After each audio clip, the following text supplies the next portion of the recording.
Index বলে যেটা tablet বা বডিটা বের করেছে, এটা হচ্ছে এক পিস খালু ভেড়া ঢেড়াবেও না, আচ্ছা, মানে দুর্বলও হবে না, আবার ওটা হচ্ছে কোনো ক্ষতিও করবে না। কুলিজাকিমির মেডিসিনের পাশাপাশি আরও কি কিছু দিতে হয়? দিতে হয়, কি দিতে ওর হয়? পাশাপাশি দিতে হয়। ওটা হচ্ছে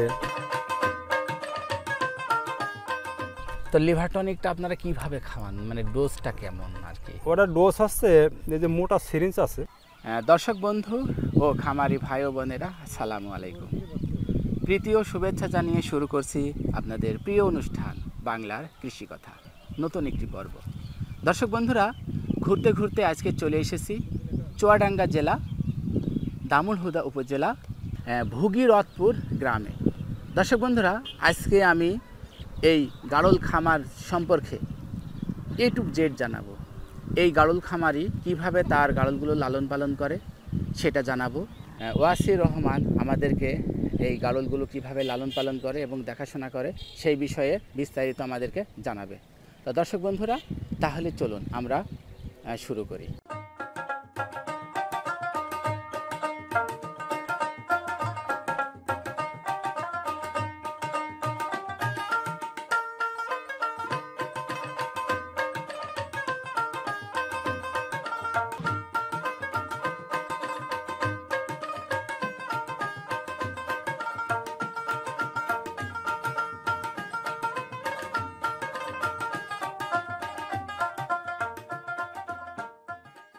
আসসালামু আলাইকুম। ওয়ালাইকুম আসসালাম রহমতুল্লাহি ওয়া বারাকাতুহু। কেমন আছেন চাচা? আলহামদুলিল্লাহ, আল্লাহর রাস্তে খুব ভালো আছি, আল্লাহ ভালো রাখছে। আচ্ছা, তো ঘুরতে ঘুরতে আজকে আমরা চলে এসেছি আপনার এই সুন্দর গাড়ল খামারে। আমাদের খুব ভালো লাগলো যে আপনি আসছেন, আচ্ছা, কষ্ট করে দর্শকের জন্য, আসলে জনগণের জন্য আর কি। তো চাচা, আমরা প্রথমে আপনার পরিচয়টা জানতে চাই। পরিচয়, আমি ওসিফুর রহমান, ওসিয়ার রহমান নাম আমার ডাক নাম। জি। আব্বার নাম মৃত কাবিলউদ্দিন মণ্ডল। জি। গ্রাম ভগীরথপুর, ইউনিয়ন নথিপোতা, থানা দামুড়হুদা, জেলা চুয়াডাঙ্গা। আচ্ছা, তো প্রথমে আমরা আপনার কাছে জানতে চাই যে এত সুন্দর একটি গাড়ল খামার কিভাবে শুরু করলেন? এর প্রথম স্টেপ যদি আমি শুরু করি, একটু কথাগুলো হয়তো একটু লম্বা হবে। জি। আমি কিন্তু সবজি চাষি একজন অরিজিনাল। আচ্ছা। আমার বাপ চাষি, আমিও চাষি। জি জি। সবজি চাষ আমার হচ্ছে অভিজ্ঞ আমার খুব বেশি ছিল। জি। তো শশা চাষ করতাম। জি। এবং মেহেরপুর যেতাম বেচা কেনার উদ্দেশ্যে। আচ্ছা আচ্ছা। ফয়েজ মেম্বার যে একজন ঘর মালিক ছিলেন, জি, উনি জি। আমার খুব বন্ধু লোক, ওনার ঘরে মাল বেচা কেনা করতাম। জি। তো ওনারই ঘরে একজন ভদ্রলোক, বেশ উঁচু লম্বা, শরীর স্বাস্থ্য ভালো, ফর্সা মানান লোকটা, জি। মোটর সাইকেলে আসলো। আসার পরে উনি চলে গেল কিছুক্ষণ পরে, কিন্তু ওই মেম্বার আমাকে বলতে যে ভাই নাকি চেনেন না? আমরা চিনবো কী করে, আমাদের বাড়ি ভগীরথপুর, হলে মেহেরপুর। জি জি। তো ওনার একটু হিস্ট্রি বললো। জি। হিস্ট্রিটা আসলে জনগণের কাজে লাগবে, মানে সবারই কাজে লাগবে। আচ্ছা আচ্ছা। তো বলছে উনি এখন ভেড়ার খামার আছে। আচ্ছা। তখন তো গাড়ল না, তখন ভেড়া, ভেড়া ছোট ছোট জাতের যে দেশি ভেড়াগুলো ছিল, জি, জি, ওইটা পালত। আচ্ছা আচ্ছা। ওই ব্যক্তির ঘটনা হচ্ছে উনি আড়ত থেকে কিছু টাকা ঋণ নেয় চাষ করার উদ্দেশ্যে। আচ্ছা আচ্ছা। চাষের উদ্দেশ্যে। আচ্ছা। উনি ওই টাকা নিয়ে যেয়ে 5 টাকা না 6টা উনি ওই ধাড়ি ভেড়া, ওই ছোট ছোট জাতের যে ভেড়া, ওইটা সংগ্রহ করে প্রথম দিকে। আচ্ছা। 1 বছর 2 বছর 2টা-3টে করে বাচ্চা দেয়। 2 বছরের ভেতরে ওনার খামারে মানে অনেক, আল্লাহর রাস্তে অনেক জন্মে গেল। আচ্ছা আচ্ছা। আর এই 2-3টে বছর কিন্তু উনি আড়তও দেখা করেনি। আচ্ছা। উনি ওই যে মানে আমার যা বলে বলুক, গালিগালা যা করে করুক, কিন্তু আমি এটাকে বড় না করি। জি। আমার যাহাই হোক, জেলদনি বানা কি হবে। আচ্ছা আচ্ছা। তো উনি ওইভাবে নিস্তব্ধ থেকে পালগুলাকে সুন্দর গঠন করে নিয়ে যখন উনি বেচা কেনা শুরু করতে পেরেছে, তখন উনি আসি মাপচা মতো টাকাটা ফেরত দিবছে, মাপ চাই যে আমি এরম একটা কাজ করিলাম এই টাকা দিয়ে। আচ্ছা। এখন আমার মোটামুটি প্রায় 60 থেকে 70টা আমার মধ্যে ভেড়া আছে। জি। এবং চালানে আমি ওই 120টা 30টা এক চালানে চিটাগাঙ্গের পার্টি আসে, পার্টির কাছে বেচতে পারি। আচ্ছা। ওনার এই যে উদ্যোগ আর ওনার এই যে পরিশ্রম এবং তার একটা যে আশা, জি, ওর থেকে উনি বলছে যে আমি 7-8 বিঘে জমি কিনেছি এবং দোতলা বাড়ি করেছি, আরও মোটর সাইকেল চড়িয়ে বেড়াতে পারি। আচ্ছা। কথাটা শুনে আমার কিন্তু খুব ভালো লাগলো। আচ্ছা। আর আমার মনের ভিতর ইচ্ছা পোষণ করলো যে আমি চেষ্টা করবো আল্লাহ যদি কোনোদিন করায় তো আমি গারল খামার করব। আচ্ছা আচ্ছা। কিন্তু ওখান থেকে ফিরে আসি ওই রাত্রি শুধু কল্পনায় ভাবি আচ্ছা যে করব, কল্পনায় ভাবি করব, কিন্তু হয়েই ওঠে না। আচ্ছা আচ্ছা। বিভিন্ন কাজ, বিভিন্ন ঝামেলা, ফারেক হতে পারিনি। কিন্তু এটা তো মানে দেখছেন যে কি অবস্থা। জি জি জি। এর পেছনে শ্রম, এর পেছনে ত্যাগ শিকার, এর পেছনে অনেক কাজ কাম ছেড়ে এসে থাকা। জি। চাষ করতে গেলে এগুলো হয় না। জি জি। অনেক ঝামেলা আছে। কিন্তু আমার এক খোকা জি চাকরি করে, পুলিশ ডিপার্টমেন্টে চাকরি করে, এখন তার আমি হাতে পাইনি। আমি একা দুটো মেয়ে, একটা ছেলে আল্লাহ দিয়েছে, তাদেরকে মেয়ে দুটো বিয়ে হয়ে গিয়েছে, খোকা চাকরি করে। তো আমি প্রথমে যখন এইগুলো আমি 10 পিস বাচ্চা কিনিলাম, ছোট ছোট, এই যে এই বানকে বাচ্চা, এই কোয়ালিটি এরকম ঠিক সেম অত বড়। 10টা দিয়ে শুরু করেছি। 10টা দিয়ে শুরু করছি। 9টা হচ্ছে মেয়ে বাচ্চা। জি জি জি। আর একটা হচ্ছে মেলার বাচ্চা নিয়েছিলাম। আচ্ছা। এই 10টা দিয়ে আমার প্রথম লাইভ শুরু। আচ্ছা। তারপরে আস্তে আস্তে আরও পরে 2টো, পরে 6টা, আর একদিন একটা পাল ধরে কিনলাম 22টা। আচ্ছা। আমার কেনা শেষ। তো আমি আপনার কাছে আরও একটু জানতে চাই, তাহলে প্রথম আপনি ভেড়া দিয়ে শুরু করেছিলেন না গাড়ল দিয়ে শুরু করেছিলেন? এখন ওটা হচ্ছে 2 রকম ছিল। ওটা অরিজিনাল গাড়লও না, আবার একেবারে যে দেশি ভেড়া সেটাও না, ক্রস জাতের নিয়েছিলেন। লেজ সব কিন্তু হাঁটুর নিচে, ওই যে হাঁটুর নিচে আছে না, জি জি, লেজ সব এরকম হাঁটুর নিচে ছিল। জি, এগুলো ক্রসেরই বলতে হবে ওই সময়টাই। তার ভিতরে আমি 2টো বাচ্চা পাইছিলাম। জি, খুবই সুন্দর। ওই যে এই বড় ধাড়িটা। আচ্ছা আচ্ছা। আর উর্দুড়ি আরেকটা আছে, সে একটু সাপড়ো, কিন্তু তারও লেজ ভালো। জি। তার আল্লাহ একটা বাচ্চা দিয়েছে, মেয়ে বাচ্চা, আমি রাখিছি পালে। আচ্ছা। সেটা মূলত খুবই সুন্দর এবং তার লেজ প্রায় মাটি সেম, ওই যে সামনে দাঁড়িয়ে আছে। আচ্ছা, আমার দর্শকদের আমি দেখাবো পরে দেখিয়ে দেব। আচ্ছা, তাহলে এখন আমরা যে গাড়লটি দেখছি ওইটা না? হ্যাঁ, ওই যে লেজ বড় ওইটা। আচ্ছা আচ্ছা, ঠিক আছে। আমার দর্শকদেরকে আরো কাছে থেকে দেখাবো। ওর পেটে প্রথম একটা মেয়ে বাচ্চা হয়েছে, সেটা আমি রেখেছি জি পালে রাখার জন্য। আচ্ছা। তার আবার আল্লাহ ফের একটা মেয়ে বাচ্চা দিয়েছে, সেটা মানে রাখার মতো। আচ্ছা আচ্ছা। আর ওর একটা ছোট বোন হয়েছে, ওই ধাড়ির পর আরেকটা বাচ্চা, সেটাও কিন্তু রাখিছি। আচ্ছা। তারও খুব বডি খুব সুন্দর। এই যে দাঁড়িয়ে সামনে, ওই যে নিচে নেভি গেল আর কি, ওইটা কোয়ালিটির 3 মাফর যেতে সেম এক জায়গায় দাঁড়িয়ে থাকে, ধরা যাবে না যে কিটা কার মা। আচ্ছা, এত সুন্দর আল্লাহ ওদের গঠন দিয়েছে। তো ওখান থেকে আমি শুরু করতে আর একটু জানতে চাচ্ছি, বুঝতে পারলাম যে ওখান থেকে আপনার শুরু করতে করতে এই পর্যায়ে এসেছেন। আমি আর একটু জানতে চাচ্ছি, যখন আপনি 10টি ওই বাচ্চা দিয়ে শুরু করেছিলেন, তখন ওদের দামটা কেমন ছিল? তখন মূলত দাম আমি কিনেছিলাম আছে 7,000, একটু কম পড়েছিল। 7,000 একটু কম পড়েছিল। আচ্ছা, এটা শুরু করেছিলেন আপনি কতদিন আগে? আজ থেকে কতদিন আগে বা কত বছর? এই যে গত ফাল্গুন গেলে, ফাল্গুনে 3 বছর পূর্ণ হয়েছে। আচ্ছা আচ্ছা, তাহলে মানে 3 বছর পার হয়ে এই যে কদিন চৈত মাসে চলছে, এই 19 সালে, তাহলে 2019 সালে আপনি শুরু করেছিলেন। আচ্ছা, তাহলে প্রথমে যে 10টি গাড়ল দিয়ে শুরু করেছিলেন, ওই গাড়লগুলো আপনি কোথায় থেকে সংগ্রহ করেছিলেন? এটা আমাদের পাশের গ্রামে নথিপোতা। জি। এবং সে তার পাল এখন নেই। আর তার অরিজিনাল শ্বশুরের পাল হচ্ছে আমাদের ফিরতাজ। আচ্ছা। ভেড়া চাষি, সেহিল ভেড়া চাষি, তার থেকে অনেক মানুষ সংগ্রহ করেছে। জি জি। এবং ওরে জামার কাছ থেকে আমি এক জায়গায় ওই 10টা পেয়েছি। 10টা পেয়েছিলেন? তার একই বাড়িতে, একই খামারের থেকে 10টা। এই 3 বছরে বেচা কিনা করে এখন আপনার খামারে কতগুলো গাড়ল আছে? এখন বর্তমানে আছে 44টা মতো, বড়টা আছে। জি। আর ওই বাচ্চা 6 থেকে 7টা বাচ্চা আছে। জি জি। এই কিছুদিন আগে বেচলাম হচ্ছে 1,03,000 টাকা। জি জি জি। আর মনে হয় ওই চালানে মাস 3 আগে বেচেছি ওই 1,15,000 টাকা। আচ্ছা আচ্ছা। আর ওই গত যে চালানগুলো বেচলাম সেগুলা প্রায় 5 লাখের ঊর্ধ্বে বেচা আছে। মোট টোটাল করিনি, তার মানে 7 লাখের উপরে বেচা কেনা। আপনি যে টাকা দিয়ে খামার করেছেন তার থেকে অনেক টাকা বেশি বেচা কেনা করেছি, ইনশাআল্লাহ করেছি। তাহলে অনেক লাভবান একটি চাষ বলে আমরা ধরে নিতে পারি। হ্যাঁ, আমি আমার জীবদ্দশায় আমি অনেক চাষ করেছি। কোনো চাষে, আমার দর্শকদের দিকে একটু ঘুরে, কোনো চাষে আমি লাভজনক পাইনি, যেহেতু সব কিছুরই অপচয় নষ্ট দুষ্ট আছে। জি জি। তো সেই ক্ষেত্রে আমি যা চাষ করেছি সেখানে মূলধন ছাড়া মানে লাভের অংশটা কম পেয়েছি। তবে এর উপর একটা আস্থা আছে, এই জিনিস যদি কেউ করে বা করেছে যারা, তারা কোনো মানে বিপর্যয় কারণবশত ছাড়াকে সহজে ছাড়বে না। আচ্ছা আচ্ছা। কেন ছাড়বে না? এর এমন একটা জিনিস যে আজকে 5,000 টাকার দরকার, এখানে দাঁড়িয়ে ফোন করবো, জি, ব্যাপারে এখানে চলে আসবে, দাম দর 100-200 এদিক আর ওদিকে। জি জি জি। কিন্তু পকেটে টাকা সেখানেই পাই গেলাম, জ্বালা মিটি গেল। আচ্ছা আচ্ছা, এই একটা সুবিধাজনক ছোট একটি ব্যাংক।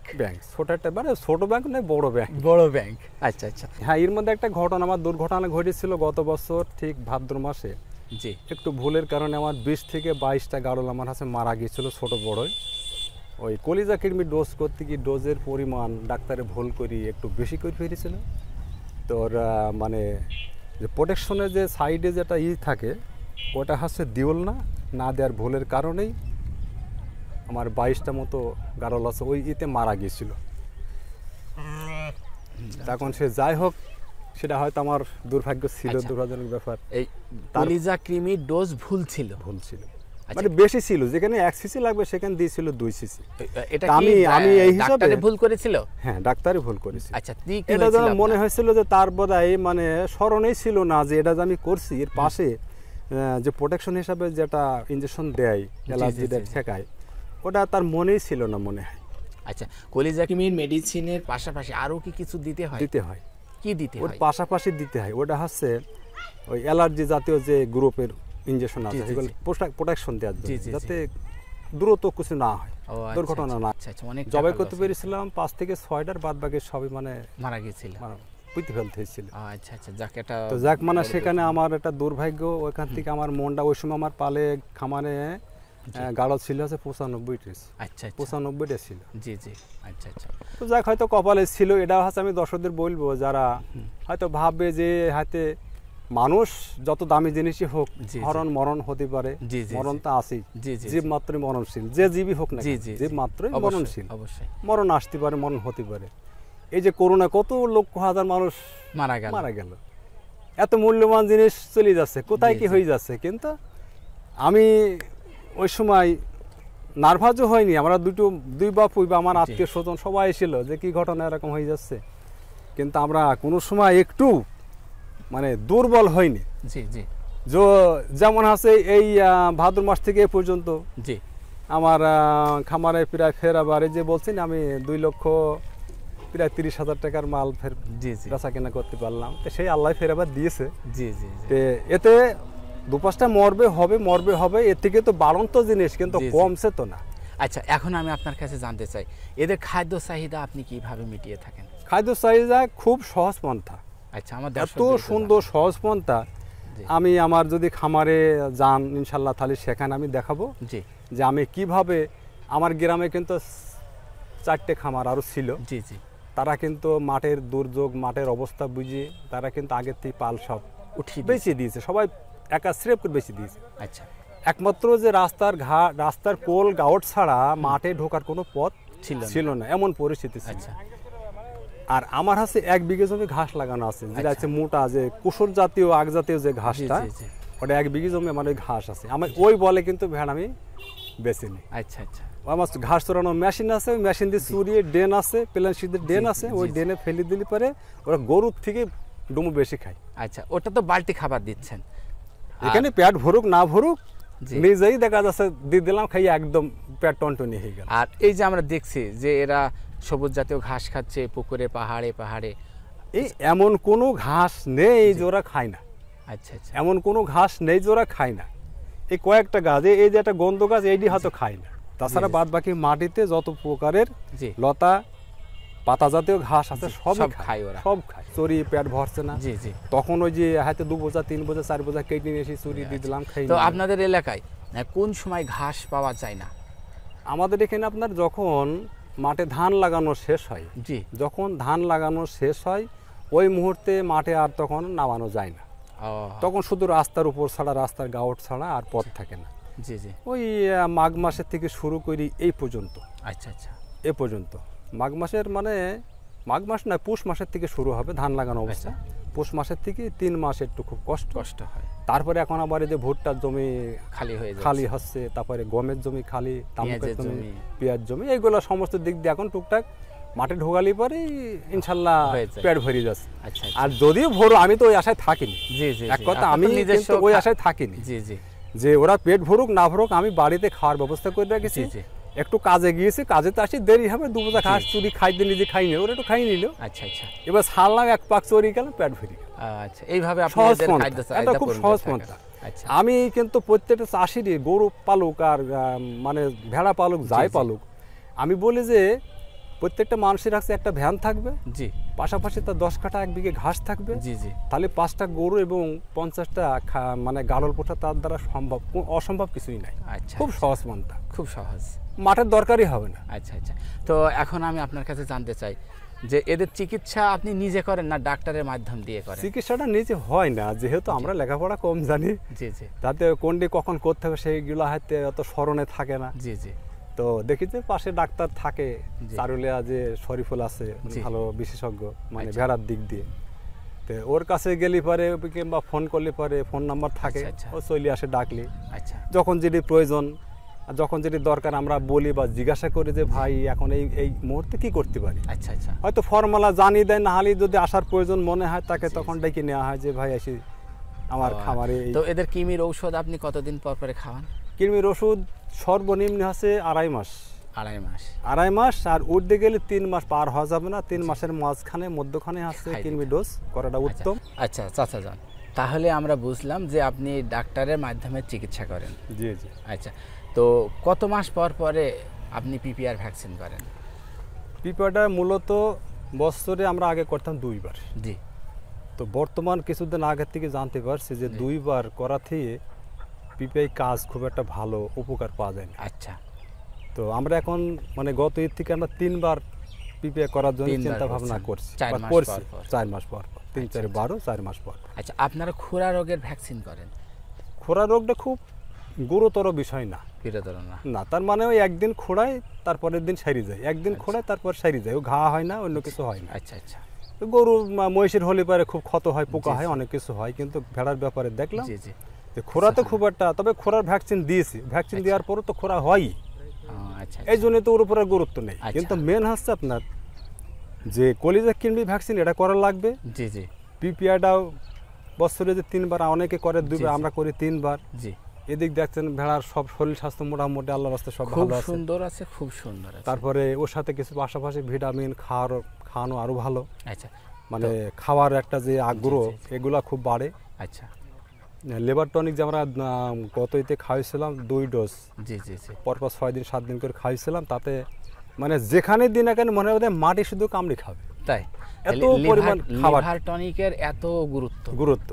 এই আগে কিন্তু আমরা করতাম না বা করিনি, তখন প্রথম, এখন তখন তো বুঝিনি, এখন একজন বইলেছে সাথে কিছু গোপন রেখে বলেছে।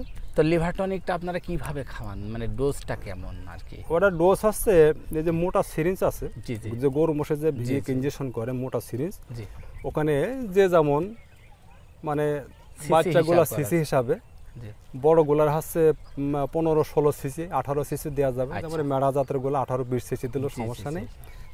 তার নিম্নে শরীর স্বাস্থ্য অনুযায়ী তাকে কমাতে 10 পর্যন্ত দেওয়া যাবে। আচ্ছা, ওগুলো কি চামড়ার নিচে দেন না মাংস? না, ওই খাওয়ানো না, সরাসরি মুখের ভেতর, ওই যে একবারে টেনে নিয়ে মুখের ভেতরে দিয়ে গিলি ও একদিন খালি পরের দিন সে খাতে চাবে। আচ্ছা, তো বাসনা জিনিস, খুব ভালো জিনিস। আচ্ছা, আর যে কৃমির আপনারা ঔষধ খাওয়ান ওইটার নাম আমার দর্শকদেরকে একটু বলা যাবে? এর আগে আমরা করেছি কৃমিনাশক হচ্ছে লিভানিড বড়ি, যেটা লিভানিড, একটা ভেঙে 2.5 খান, একটা ভেঙে 2 খান, একটা ভেঙে 3 খান। জি জি জি। তো ওতে তো ভেড়া হচ্ছে খুব ধ্যাড়াইক, জি জি জি, দুর্বলতা কাজ করে। জি। তো কিছুদিন আগে আমাদের পাশের গ্রামের হেমায়তপুরের ছানোয়ার, ও বলছে দেখেন চাচা, যখন একটা ভেড়ায় 1 থেকে 2 দিন তার শারীরিক যেটা দুর্বলতা কাজ করে, তখন তো সে দুর্বল হয়ে যায়। জি জি জি।